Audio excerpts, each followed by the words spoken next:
The Washington, D.C. briefing room was packed. Every chair was filled, and more journalists stood at the back, clutching their notepads and microphones, hoping to be the ones to grab the headline of the day.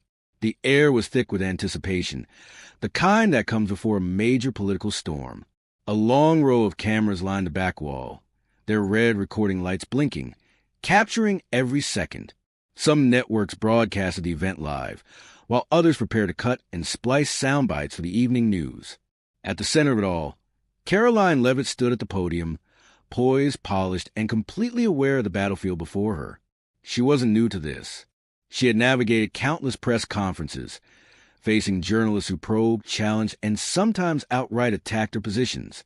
But today felt different. There was something in the air, an unspoken tension humming just beneath the surface.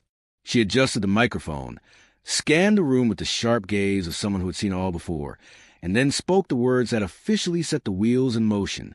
"Good afternoon, everyone. Let's get started." Immediately, hands shot up across the room. Reporters were eager, hungry for a headline, desperate to be the one whose question would make waves. Leavitt pointed to a familiar face, a journalist from a major network. He asked about tax policy, straightforward, predictable. She answered smoothly, giving the kind of well-rehearsed response that came with experience. Then came another question, this time about education reform. Again, she answered confidently, her tone firm but professional. It was just another day in Washington. And then it happened. A voice cut through the room, sharper than the rest. "Ms. Leavitt, let's talk about the real issue here." Heads turned toward the source of the voice.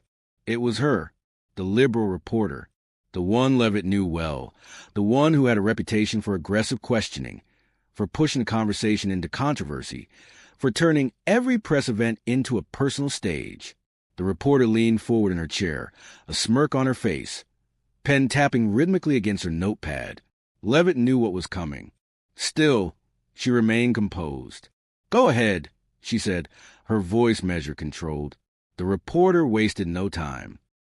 "You think the administration's policies are intentionally designed to suppress certain communities?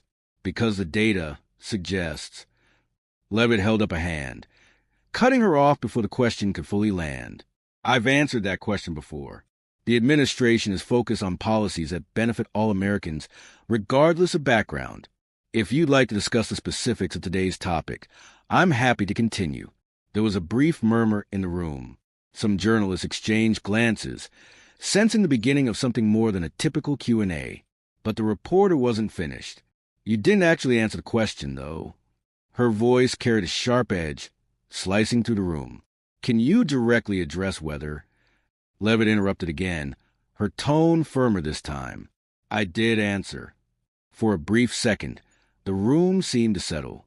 A pause, a moment of silence where it felt like everything might return to normal. Then, the reporter pressed further. "I just don't see why you're avoiding it. It's a simple yes or no. Are these policies suppressing marginalized groups?" And just like that, the temperature in the room shifted.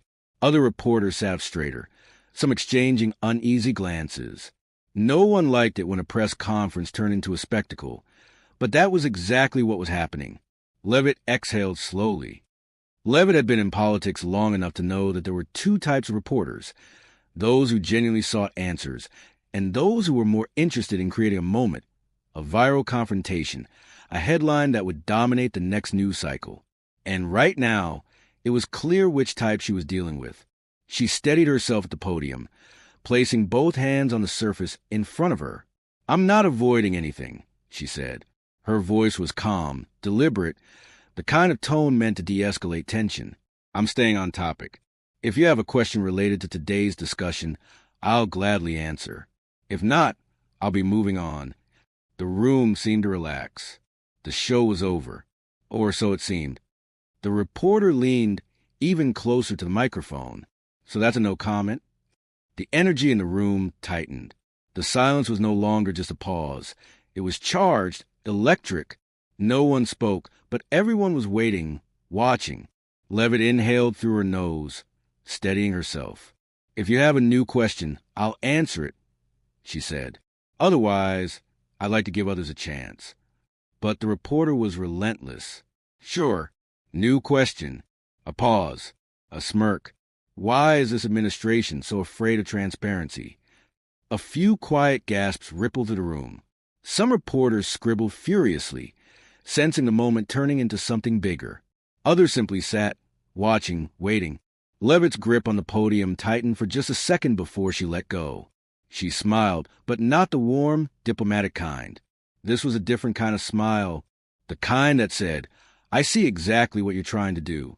For a moment, there was only silence. The cameras zoomed in, catching every shift in body language, every flicker of emotion. Then Leavitt spoke.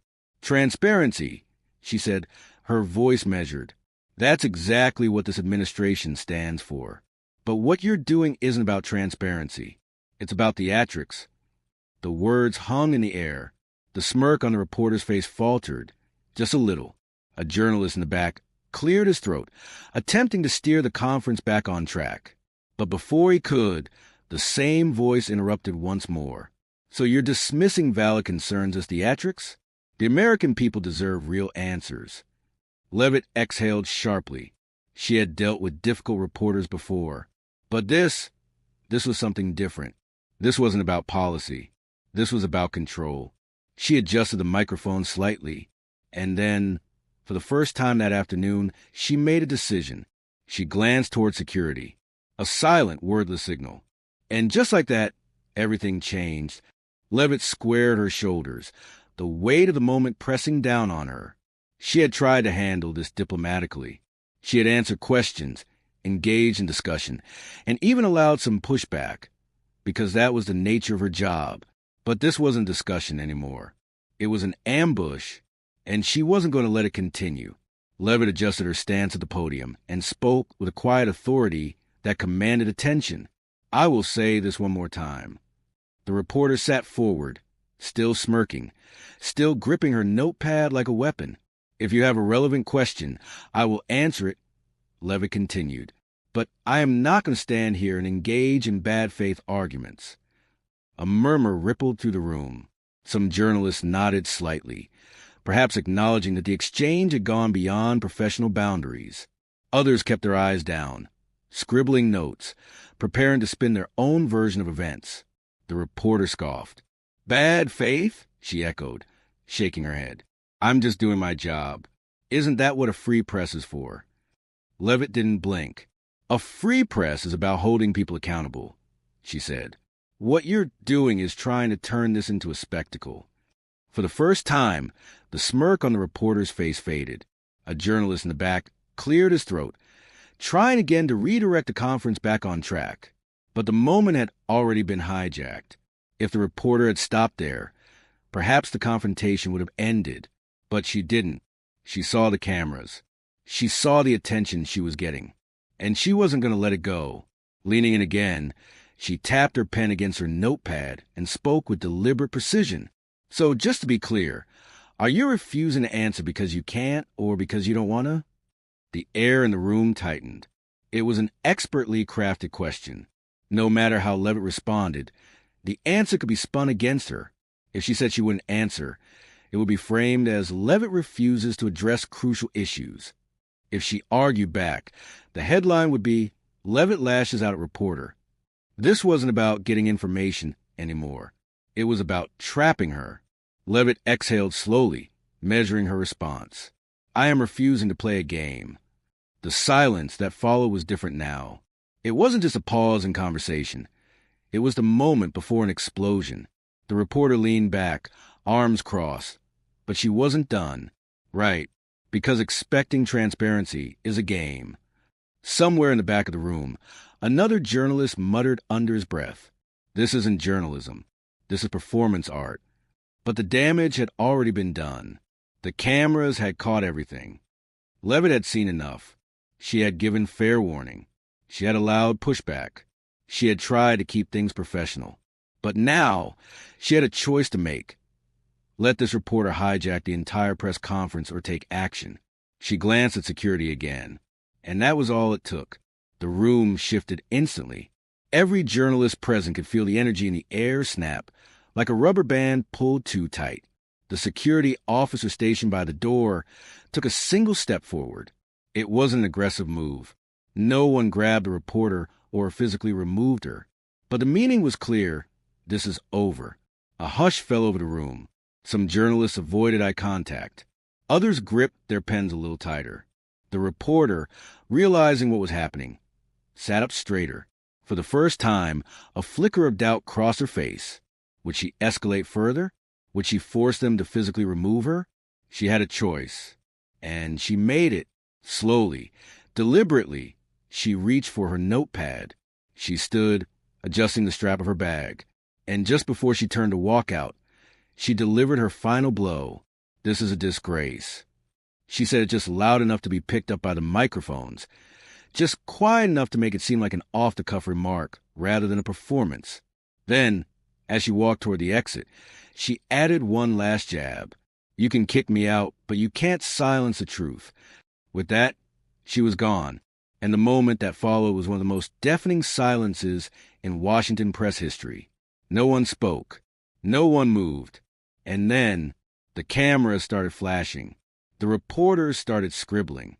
And outside, beyond those walls, the internet had already begun to explode. By the time Leavitt left the podium, the damage had already been done. The footage of the exchange was spreading across social media like wildfire. Headlines were being written in real time. Karoline Leavitt ejects reporter for asking tough questions. Silencing the press? White House official removes journalist from briefing. Outrage as Press Secretary Leavitt has reporter escorted out. Twitter was ablaze with hashtags. Hashtag silencing the press. Hashtag press freedom under attack. Hashtag Leavitt shuts down questions. Within hours, the reporter was on cable news, recounting her version of events. I was simply doing my job, she told one anchor, her voice filled with righteous indignation. I was asking tough but necessary questions, and instead of addressing them, I was removed. That should worry everyone. The anchor nodded gravely. Did you feel threatened? The reporter sighed, shaking her head. Not physically, no, but professionally, absolutely. Leavitt, meanwhile, sat in her office, watching the spectacle unfold. Her phone buzzed with messages from political allies. Some were congratulatory. Others were more cautious. You did the right thing. One text read, but be ready. This is just the beginning. Leavitt knew they were right. The press conference was over, but the real battle had only just begun. By the time Leavitt had stepped away from the podium and returned to her office, Twitter, or X as it was now known, was on fire. Hashtag silencing the press was the top trending topic. Within an hour, it had amassed millions of tweets. Liberal commentators were quick to frame the incident as an authoritarian crackdown on journalism. Posts flooded the platform with headlines like, Leavitt just set a dangerous precedent. Journalists are no longer safe. A dark day for press freedom. Where does it end? This should worry every American who cares about democracy. On the other side of the political spectrum, conservative voices were celebrating Leavitt's decision, arguing that she had shut down a disruptive activist rather than a real journalist. Their headlines read, Karoline Leavitt stands her ground against media grandstanding. This wasn't journalism. This was a performance. She handled that like a pro. The divide was clear. It wasn't about facts anymore. It was about which side you believed. Inside conservative newsrooms, the response was swift and unwavering. Leavitt was right to remove the reporter. Fox News ran a primetime segment featuring political analysts who praised her for maintaining order. One commentator, a former White House press secretary himself, said, what Leavitt did wasn't about silencing the press. It was about maintaining professionalism. That reporter wasn't asking questions. She was grandstanding, trying to create a viral moment. On talk radio, conservative hosts were even more blunt. This is the media playing victim, plain and simple. They don't want accountability. They want chaos. Prominent conservative influencers flooded social media, defending Leavitt and calling the backlash manufactured outrage. But as supportive as her base was, Leavitt knew the real battle wasn't just about winning her usual allies. It was about neutralizing the growing media storm. And that meant taking control of the narrative. Leavitt sat in her office, watching as the headlines twisted what had happened. She had seen this playbook before. Clip a moment, remove the context, and let the outrage machine do the rest. But she had an advantage. She had the full, unedited footage. Her aides were already preparing a response, debating whether to go on the offensive or stay quiet and let the news cycle move on. Leavitt made the decision. "Release the full video," she said. Within the hour, her team posted the uncut footage of the press conference with a simple caption: "Watch for yourself." The full exchange between Karoline Leavitt and the reporter at today's press briefing. There were no flashy edits, no dramatic music, no partisan commentary, just the raw truth, and it had an immediate impact. Thousands of viewers, including skeptical moderates, watched the full clip and saw what really happened. The reporter's repeated interruptions, Leavitt's multiple attempts to answer professionally, the refusal to move on, turning the event into a personal spectacle. Even some neutral journalists, those not firmly in conservative or liberal camp, began to acknowledge that the outrage was overblown. A veteran White House correspondent tweeted, "Just watch the full video. This wasn't about silencing the press. It was about shutting down a sideshow." But while releasing the footage helped shift some perspectives, Leavitt knew one thing. The damage was already done.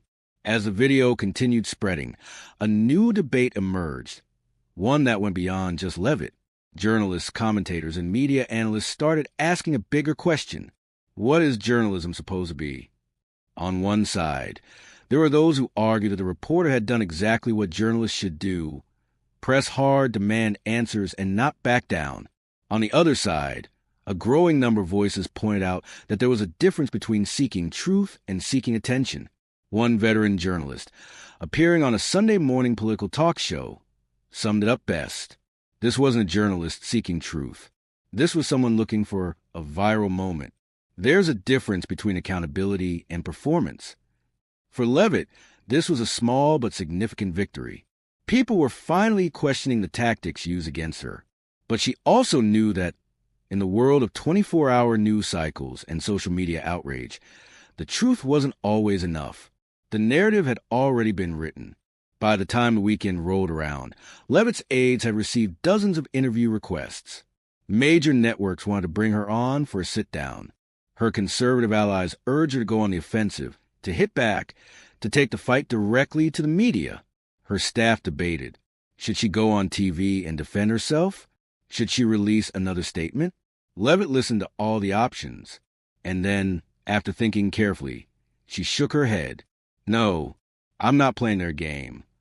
Her team looked at her, waiting for what she wanted to do instead. She smiled slightly and said, "Release one last statement." Her press team waited, ready to write it. Then she gave them 4 words. "Watch the full video." That was it. No long defenses. No counterattacks. No drawn-out explanations. Just a simple truth. The full unedited footage was out there. If people wanted to know what really happened, they could see it for themselves. The bigger question: who wins the age of outrage? Leavitt knew that in modern politics, winning the truth battle wasn't enough. People didn't just believe what was real. They believed what fit their narrative. And in a world where outrage spread faster than facts, where clips could be cut and spun before the truth even had a chance to catch up, she understood something important. She might have won the moment, but the fight would never really be over. Because in the world of modern media, the real question isn't just what happened, it's who controls the story. And in this case, the answer depended on who was watching.